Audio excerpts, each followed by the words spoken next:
This is Wildcat Dojo Conversations. Hey, please remember to go to Honor Athletics for all your karate needs. HonorAthletics.com or 770-945-5150. Don't forget to mention Wildcat Dojo for your 10% discount. Welcome back to another episode of Wildcat Dojo Conversations. Sensei Michelle here. Sensei Jackie here. And no Landon. Wah, wah, wah. That's what he would say if he were here. Wah, wah, wah. But we were lucky enough to get Sensei Lydia, who you know from earlier podcasts, to stand in. Hi, everyone. I'm so glad you could come. I really am. Thank you for the invitation, Sensei. Today we're going to discuss the word Zen and the way we use it in our karate training as we know it. So I'm going to start with a shout out to people to let us know what it means to you, and we'll add it to what we have here today. I wrote down here, this is based on things I found in books, as well as our Google searches, and also on our personal experiences. Okay, I think it is fitting that we start with Google. Don't you? I think it is, because it tells of the Mahayana Buddhist philosophy that started in China during the Tang Dynasty. It was influenced by the Taoist philosophy and developed into Chinese Buddhism. They, and the implication is Chinese Buddhists, say, to lead a Zen life, you smile and serve others. I'm going to jump over and go to the Merriam-Webster dictionary because it also says the Mahayana, but it says the Japanese sect of the Mahayana Buddhism. And it said that they aim at enlightenment by direct intuition through meditation. So far we have living a life of service and meditation. But I also found on Google that a different link from the one you were looking at says that Zim, you say, says that Zen simply means meditation. So I'm going to add a comment here and say, just in case you haven't heard me say this before, that when I talk about meditation, especially to my younger students, I don't use the word meditation because it conjures up monks and people who live in austere settings. So I almost always use the words quiet time. Generally speaking, it's years before I connect the two things. I would say if I meet a child when they're 6 years old, they're probably 9 before I really try to connect those two words verbally for them so that it's not confusing when they transfer up to adult class. All right, now we'll see what we think. So when I think of Zen in my personal life, I don't think of any of those things. I'd like to go back to talking about the kids for 1 second, because it seems to me that what we're trying to do with children when we call it quiet time is asking them to live it without a label. And that is a little bit different because then when they've had the experience of focus and breathing and we label it meditation further on down the line, they're comfortable with the process. That's a good point, isn't it? I think so. I think that when they are doing that, or having them do that in the dojo, it teaches them how to be calm, to be able to calm themselves, especially if they're in a nervous situation inside or outside of karate. They can be able to calm themselves and bring their focus back and learn how to be still, which I think is important. And the focus aspect of it is it's truly priceless. And more than one guest that we've had on the show has said that the quiet, the meditation, the focus is one of the things they take with them when they leave the dojo. So absolutely. We 100% have talked about the benefits of meditation. But just in my mind, I connect Zen with not with being quiet and still, but with moving and being interactive in the world. That's right, and not having an editor write about your life, but you're actually living your life. So those two definitions, especially the one where the sitting quiet, it's just not what I thought of. That's not saying that I'm right. Well, maybe it's only one aspect, because Zen in and of itself is just so broad. Well, we know that meditation is 3 levels. There's lying down, there's sitting, and then there's moving. And we practice that in karate in kata. That's right. But the objective is that it goes into life. But I was just saying, when we were talking about what do we personally think of when we think of Zen, and I think of moving, what do you think of? I think of living in such a way that I don't know what I've done until I look back on it. Because those moments of living are, to me, the Zen moments. That's a good one. Very good. And I think of being in the now, right Yeah. then and there. Another thought that came into my mind is when you're in a Zen state, is when you're sparring in the dojo, or at a that competition. Is a good point. You really are not separate from your opponent. You are one. The two of you become one because you're focused on the same thing, defeating each other, having points of contact, but you're not separate. You're one, and the power is there for both of you. I don't know how else to put it into words, but you're really, there is a oneness there when you're sparring. And if you're talking about sparring, if the practitioner gets involved in the score and the outcome, they lose the opportunity to see the spot where they can actually make a point. Exactly. So, and by the time they see it, the opportunity is gone. That is a micro look at what you're saying, and you're saying more in the big picture. And also when you're in the fight and you're focused on it, yes, it should be one, and then someone gets a strike in on you, and all of a sudden it changes your whole mindset, and you get upset and you let your ego get in the way and you start to take it personal. Well, then it all's downhill from there. It should remain, okay, let me shake this off, and this is the way it's supposed to be. Let me take it back. We just had a competition a couple of Saturdays ago, and I was with the little kids, and the one little kid, so they're 8 years old. At the end of it, he was, complaining about a little injury, and I said to him and to his parents as I was sitting there, it always hurts so much more when you don't win. When you win, it hardly hurts at all. You don't even remember it happening. And I think that's exactly an example of what you're saying is it's very easy to get distracted and very hard to stay in the moment. So absolutely. On a page from a later section of the book, Martial Arts Traditions, History, and People, they take the viewpoint that American karate somewhat hijacked the word and added it to karate teaching when it wasn't there with the original people who brought it over from Japan. Thoughts? Yeah, I can see how that could happen. And the note I made here was that, we can't in our wildest dreams picture the reality of the servicemen who came back to America with all that karate information. And they brought back with them what they thought was happening with the meditation and with the technology mixed with their military training. So I can see how somebody would use the term, hijacked the term, right? And somewhat Americanized it. For the Americans, as the French probably did for the French and everyone else. So I can see how that is an argument. Sure. But I don't think that makes how do I want to say that? Do I want to say the quest or the goal of a person trying to find their own center and trying to work from that center? I don't think it makes it any less, simply because we don't use the word exactly as it was meant to be used. And we don't take it in a religious sense with our karate. Good point. You know what I want to say, though, about coming back to America as a serviceman? If you're out there and you're still in any way, shape, or form listening to anything like this, and you'd be willing to share what your experience was like, I would love to hear about it. If you're out there, please give me a call or send me an email. Anyway, let's get back to Zen, shall we?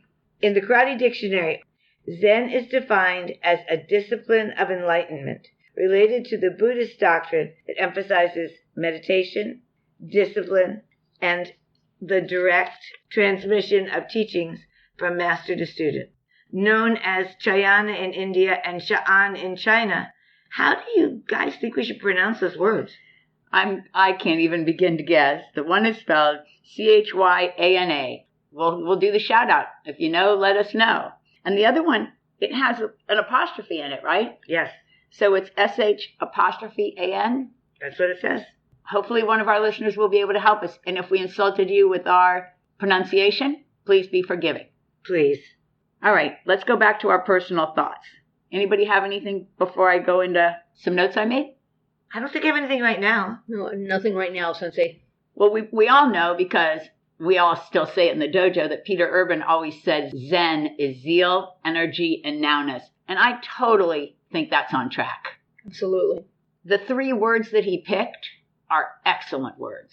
Zeal, when you think of zeal, don't you think of like not just energy, which is the second word, but like an exuberance or an excitement. Yep. Right? And how many times in a day that a person doesn't go into their moment with that childish excitement? Yes. And then energy doesn't mean exactly the same thing. It's kind of like your power, your force for the day. Bring in 100% of yourself. So it's easy to say, as it often is easy to say something, that Zen is zeal, energy, and nowness. But it's a whole nother thing to do it, minute by minute, day by day. And to keep that kind of an attitude, that positive attitude to keep going. Agreed. I did read somewhere, and I might have mentioned this in a podcast a few back, where Zen is finding the extraordinary hidden within the ordinary, and I do love that description of it. That's one of my favorites. My favorite personal moment like that is because I have a butterfly garden at my house, so sometimes when I walk out of my house and get in my car, butterflies will be right there in my front yard. And it is an ordinary thing. But for me in that moment, it's just such a fun, special surprise. That's a real easy example. And we need to look within ourselves to find those extraordinary periods and moments within our day. Well, it makes life better. I read a statement one time in the Zen for the Martial Arts book, and I can't remember who the author is. I want to say Haim. I do too. But I'm not exactly sure. But it says, if you seek it, you won't find it. Yes. So it just has to be there. You have to be in the now. You have to be in the moment. And it will eventually come to you, and then you'll realize it. The trick. To realize that it's there and to appreciate. And I made a note here about how gratitude plays a role there. Oh, yes. Because our lives are crazy busy, lots of different stresses throughout, and it's easy to get sidetracked on the negative and forget to be grateful.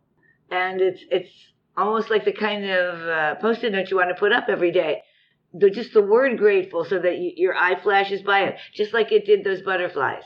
And there's so many little things that happen to us on a daily basis that if you're keen, open to it, you'll realize it.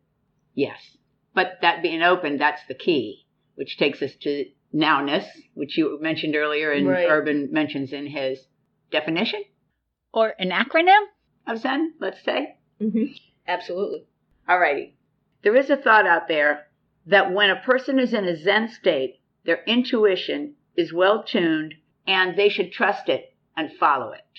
I was recently watching a show on how the mind works, Netflix, just in case you wanted to check it out. And a shout out to Sensei Harrison for the recommendation. And they were saying that you should not follow intuition. And I disagree with them. I get that people who study the mind are mind people and they're practical people. But I have followed my intuition since way before I was a martial artist and have tons of stories when it was correct and my mind was distracted in the wrong direction. Yes, myself included. So I am a person who thinks that if you're feeling like something is, it probably is, and you should follow it. Yes. And if it's something you shouldn't do, you shouldn't do it. If it pops into your head, don't. And how many times have we done that on a really small scale right inside the house? Like we'll say let me put this in the car now. But then we'll say, no, I'll get to it later. But then we get to the location and it's still in the place where we would put it because we didn't follow that moment where we knew it was the right thing to do. And those are just little teeny ones. Okay, how about the saying Zen Ken Ishua? Let's say what Zen Ken Ishua means. It means strong mind, strong body, strong spirit. Because when we describe that saying, Zen means mind. And yet, from all the things we've said so far, to me, it feels a lot like Zen is something that's deeper than the mind, almost like the chi. Yes, it's a funny placement because the Zen Ken issue of the mind, the body, the self, to embrace oneself and the world at the same time. And then it almost, I would say, cheapens the Zen word. It doesn't give it its full character. Okay. The takeaway I'm getting here is that Zen has so many multiple meanings.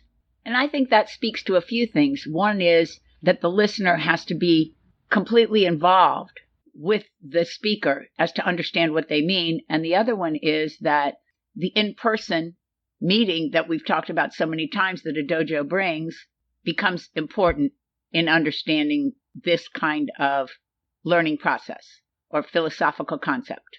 Okay, let's finish with reading a little teeny passage from one of my favorite books, which I've mentioned a dozen times. Zen and the Art of Archery is the book. And what he says is that during meditation, one should treat distractions, and now here comes the quote, quietly and unconcernedly, to enter into friendly relations with whatever appears on the scene, to look at it equitably, and at last grow weary of looking at it. Through this actionless action, the soul is brought to the point where it vibrates of itself, in itself, a serene pulsation, which can be heightened into a feeling of extraordinary lightness, experienced only, normally, in rare dreams. For with it comes the rapturous certainty of being able to summon up energies in any direction, to intensify or to release tensions, graded to a nicety. This state, in which nothing definite is thought, planned, desired, or expected, which aims in no particular direction and yet knows itself capable alike of the possible and the impossible, so unswerving is its power. This state, which is at bottom purposeless and egoless, was called by the master truly spiritual. Okay, let me stop there. It goes on. There's a lot more of it. I thought about not reading it, but I think that if you're a person who is actually interested in Zen, but like me, doesn't have the opportunity to go and study it, which we've talked for a long time about getting Max in here to talk about it because he does study it. Mm-hmm. Shout out, Sensei Max. If you're listening, we'd love to do an interview. Get in touch. But back to the quote. If you listen to this more than once, it'll start to make more and more sense to you. The takeaway for me after all the years of knowing this and having it and reading it over and over again is that the mind doesn't attach to anything. Like the empty circle in the certificate that Master Collegian gives to you at a high-level black belt, the person can be where they want to be, where they need to be, where they are, but there's no attachment there, and they're willing to leave that and go to the next thing without the multitude of distractions that can attach you to something. Emotions, ego, greed, desire. There's a ton of distractions that could be here. At least that's what it's meant to me. What do you think? I think it's such a tricky business to get there. Oh, yeah. Well, we weren't measuring that. But that's the whole fun of it to me is to, take on the challenge. Yes, and that is why we keep going, because the challenge is there. All right, let's do last words on this subject. What do you think, Sensei Lydia? I think that Peter Urban's saying zeal, energy, and nowness is definitely a way to approach and try to live in the moment and to be calm and become a better person, which we're always a work in progress there. And I think that the zeal, energy, and the nowness, his acronym for Zen, is something that we have to work on a daily basis. Yeah, it's an easy way to remember it, right? Absolutely. And I think that we all have to be forgiving of ourselves because that's a good one. We are not going to be perfect every day. We will not always have Zen moments. Just enjoy the day as best as you can. And I think I should try to figure out eventually some sort of an acronym to remind myself to spend a minute or two being grateful. Because I think that's one of the things that slips out. And it doesn't hit a lot in a lot of the old world schools.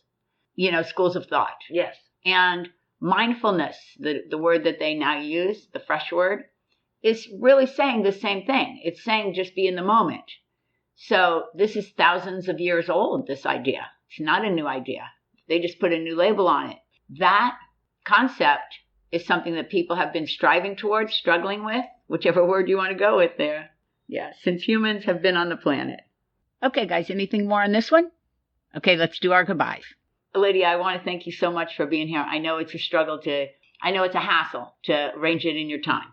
No, not really. I appreciate being here. Thank you for the invitation, and it's always a pleasure to be able to get together and talk about karate.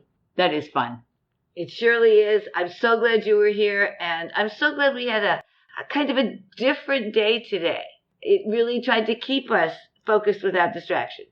Goodbye, everybody. Although, so you know what Sensei Jackie's referring to, Sensei Jackie has a cat, and the cat has been absolutely 100% full of energy with this cold weather, running and playing and scratching throughout. So we've had to restart 3 or 4 times, and right now he's running full tilt from one end of the house to the other. That's so funny, right? Yes.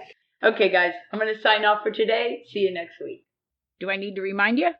Go to Honor Athletics for all your karate needs. HonorAthletics.com or 770-945-5150. Don't forget to mention Wildcat Dojo for your 10% discount. Thanks for stopping by. We will see you next time on Wildcat Dojo Conversations.